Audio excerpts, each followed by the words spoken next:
Hey everyone, welcome to this week's Toon update. I wanted to thank you guys for tuning in every single week, so I have a giveaway today for you.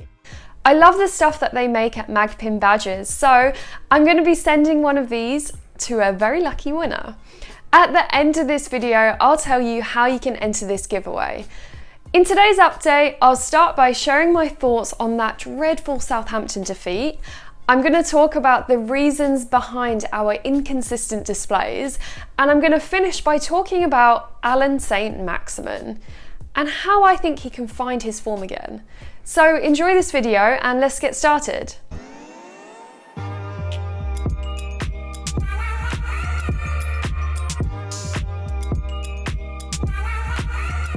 So the Southampton game, 2-0. There's a reason why I don't like Friday games, and this result was true to form. I'm not gonna lie, it pretty much ruined my weekend, and because now we're on an international break, we have days until we can put things right. It's very frustrating. I really do feel it was one of our worst displays I've seen in a really long time, perhaps even worse than the Brighton display, to be honest. We were just never in the game from the start. We pretty much allowed Southampton to dictate the game. Che Adams, he scored within 7 minutes and there was no response to that from Newcastle. I guess our side were lethargic. We never looked like we were going to get back into it. The second Southampton goal in the 82nd minute, it came from a Newcastle error. You know, Sean Longstaff failed to clear the ball on the edge of his box and he got tackled. And yeah, the Saints, they just sealed the deal by doubling their lead. Terrible performance, and Callum Wilson, he looked isolated. There's a clear lack of service. We had 2 shots on target. We rarely went forward, and when Southampton came forward, we looked petrified. We made really poor passes. You know, it was only our defenders who had a pass accuracy of 80% plus, the 2 Jamals, Jamal Lewis and Jamal Lascelles. So yeah, we just couldn't complete passes and therefore we lacked fluidity. I could probably rant about this for about an hour or so. There's just so much to pick apart, but I think it's best I attempt to structure the key points. So here we go. Firstly, let's summarise why I think it was such a disastrous performance.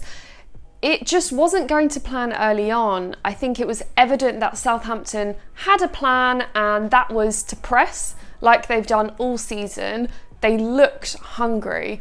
You know, we conceded 7 minutes in and there was no response really. Then at half time, still no reaction. There was far too much space between the back line and the trio in the midfield. The system, the approach, the tactics, they weren't working. Yet, we saw no response, not even an attempt to handle the attacking pressure better. I feel like these poor performances, you know, the ones we've seen this season against Spurs, against Brighton, even Newport, on the odd occasion we've managed to wing it and nick a point, and every alternate week we have a promising display. But the fundamental issues remain unresolved. You know, the inconsistency of it all, it just steals the joy from the good performances. That's how I feel as a fan anyways. In the Southampton game, the Saints were by far the better team. They have a progressive manager like Hasenhüttl. They were missing a key player in Danny Ings, yet they still looked organised and we couldn't handle the pressing. So why didn't we adjust accordingly? Is it because we don't have the type of versatile players that can adapt intelligently? Or does it come down to how the players are organised? You know, what's said to them at halftime in the dressing room by Steve Bruce? Because so far this season, there seems to be a trend. We just don't cope well with a high press, and we never seem to have a plan B for those occasions. We just surrender. We leave Carl Darlow exposed. The opening game was good. Then against Burnley, decent display. Everton again, a step in the right direction. We set up to be more solid. So there's potential to build on, but it's just not happening, and it won't unless we establish some form of consistency. Let's delve a little deeper and talk about that pressure Karl Darlow faces every single match. I mentioned that our defence looked more resilient in the Wolves game, and certainly more so against Everton, but then the Southampton game, it was just a stark reminder of how at times we break down and crumble, and Karl Darlow is there to deal with the pressure. In the Southampton game, he was once again our saviour. Tremendous pressure on him yet again, and he really did keep the score down. Alan Shearer said there could have been 4 or 5 goals, and I agree. He made several stops, and his total league saves this season is on 39. It's just not sustainable, and our conceded shots will continue to be on the rise without troubleshooting these discrepancies in the setup. After the match, Steve Bruce said that he held a training ground inquest to get to the bottom of these problems. There aren't too many squad members on international duty, so I guess we'll just have to wait and see if improvements are made in time for the Chelsea game, which is our first clash after the international break. Are you hopeful the team can successfully pinpoint these crucial areas of concern? Comment below and let me know your thoughts. Let's now talk about a player I certainly hope uses the break productively, Allan Saint Maximin. I mean, I did joke after he signed his Newcastle contract that perhaps he'll start to become complacent, but we really have seen below par performances recently, and it does worry me. On his day, we all know the creativity he brings to the squad. He's the bright spark we desperately need. So what's behind this drop in form? Firstly, I thought maybe opposition teams have sussed him out by now, his trickery and his flair, and he's no longer this mysterious, unpredictable lad who could be quite dangerous on the ball.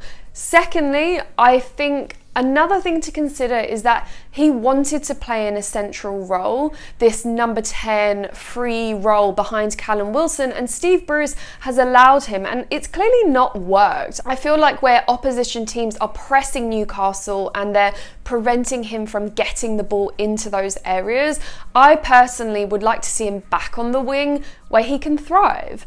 Burnley weren't really pressing and he took them apart. We saw brilliant link-up play between him and Callum Wilson in the game, and he was okay in the Everton game. So he's obviously got it in him, but maybe he just needs to be placed correctly in order to create those chances. I hope whatever it is, it's addressed soon, because I just want to see him back to his direct attacking style of play, and God knows we need that. Okay, now a quick word on injury updates before I wrap things up. I was truly devastated to see Callum Wilson limp off with that hamstring injury in the Southampton game. I expected the worst, but it seems the medical reports suggest that he could be out for a matter of days instead of weeks. I did read today that he's not being ruled out of the Chelsea game, so that's positive given the break. Good timing, really. I think he should be on international duty personally, but this injury scare reminds me of why it's probably a good thing that he's not. We will be heavily reliant on him for any attacking football in coming months, especially if Allan Saint Maximin remains inconsistent. As for Ryan Fraser's injury, he didn't travel to Southampton due to a hamstring tear. I mean, he's missing these international games for Scotland this week, which will be a huge blow for them. And what implications does that have for us? Well, I guess we'll get more updates over the next 10 days or so, but it would be a great shame to see him on the sidelines for a while. I'm eager to see him and Callum Wilson revive their deadly partnership. I just think he needs game time to do that. As for Matt Ritchie, well, he's back in training after that shoulder injury that he picked up in the Spurs game. That was painful to watch. But it seems like he's recovered after an op, and I'll be pleased to see him back in the mix. With his leadership skills and his 110% attitude, he adds a lot of value. You can tell what it means to him for the team to do well and progress. He makes up the backbone of the squad, so I'd like to see how he gets stuck in to resolve the disorganisation at the moment. So guys, there's my weekly update done. Do you agree with my points or do you disagree with any of them?